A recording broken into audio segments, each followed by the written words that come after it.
Söyleyin bana, nerede bu yahninin soğanı? Müfettiş tamamdır arkadaşlar. Soğansız yahniye yahni mi derim ben? Hababam sınıfında İnek Şaban ve Güdük Necmi'nin oyunlarıyla yanakları kıpkırmızı olan o sinirli müfettişi hepimiz hatırlıyoruz değil mi? Peki ya milyonları ağlatan Bizim Aile filminin arkasındaki gizli elin, o çok sevdiğimiz meraklı köftecinin yönetmen koltuğunda oturan ismin de aynı kişi olduğunu söylesem, onca ödülüne ve Türk sinemasına yön veren kalemine rağmen neden halk arasında yüzü bilinen ama ismi hatırlanmayan adam olarak kaldı? Bir tiyatro adamı neden Anadolu'nun ortasında kötü insan muamelesi görüp kiralık ev bile bulamadı? Hadi bugün Engin Orbey'i konuşalım biraz. İyi seyirler.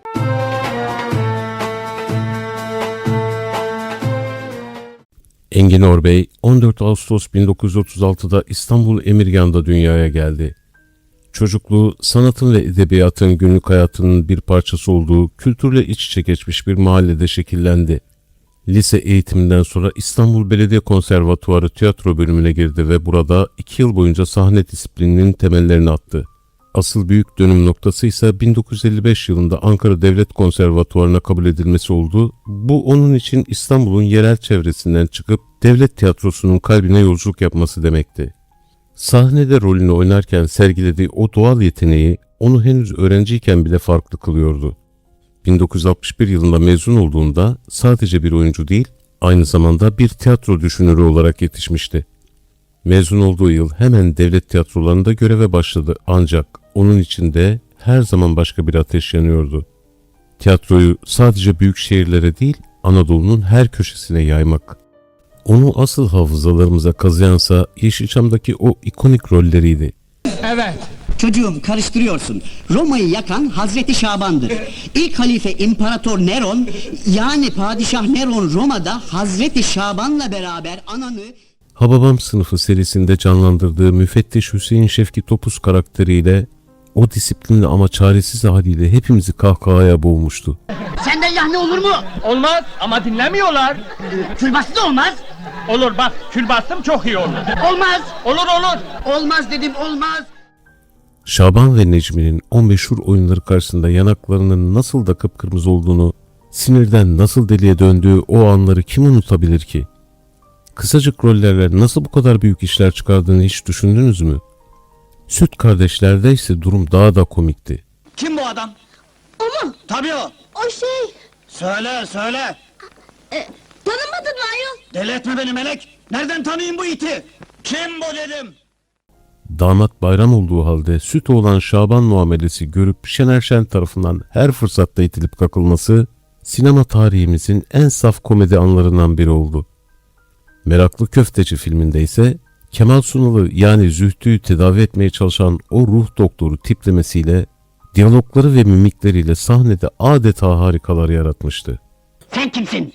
Ben Zühtü'yüm. Tamam.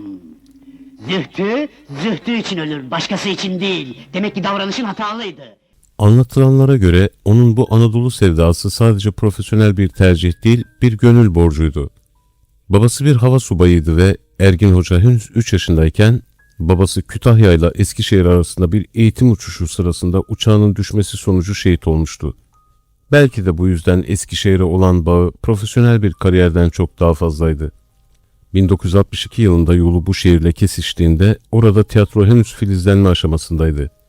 Sizce bir sanatçı sırf tiyatrocu olduğu için bir şehirden kovulma noktasına gelebilir mi?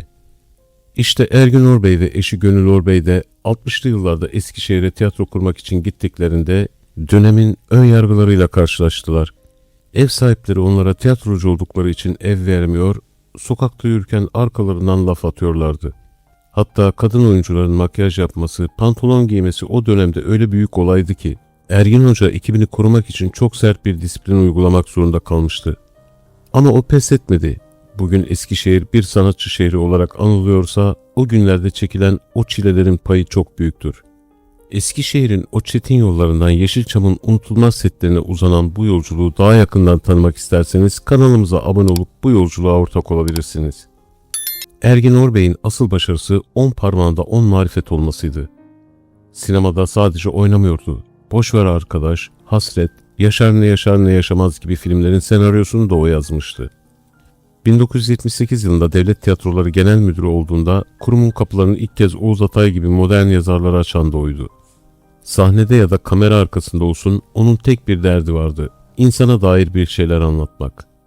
Onun en güçlü mirası yetiştirdiği yüzlerce öğrencisidir. 75 yaşını geçmiş olmasına rağmen her hafta Ankara'dan kalkıp Eskişehir'e ders vermeye gitmesi, öğrencileri amatör bir belgesel yaptığında gözyaşlarını tutmaması onun nasıl bir küçük dev adam olduğunu kanıtlıyordu. O, pırıltılı hayatların peşinden koşmak yerine Duvar gazetesi çıkarıp tiyatro basınını canlandırmaya çalışan bir emekçiydi. Usta sanatçıyı 18 Temmuz 2012 tarihinde 75 yaşında kaybettik. Ankara Devlet Tiyatrosu'nda düzenlenen törenin ardından Kocatepe Camii'nde son yolculuğuna uğurlandı. Eşi Gönül Orbey'in ardından yazdığı gibi, o hiç hırs yapmadı, kıskançlık nedir bilmedi, asla bir pazarlamacı olmadı. O sadece adam gibi adamdı. Türk sinemasının ve tiyatrosunun bu gizli kahramanı bugün sahnelerin ışığında ve yetiştirdiği binlerce öğrencinin sesinde yaşamaya devam ediyor. Belki Ergün Orbey için sahne kapanmış olabilir ama bıraktığı o samimi izler asla silinmeyecek.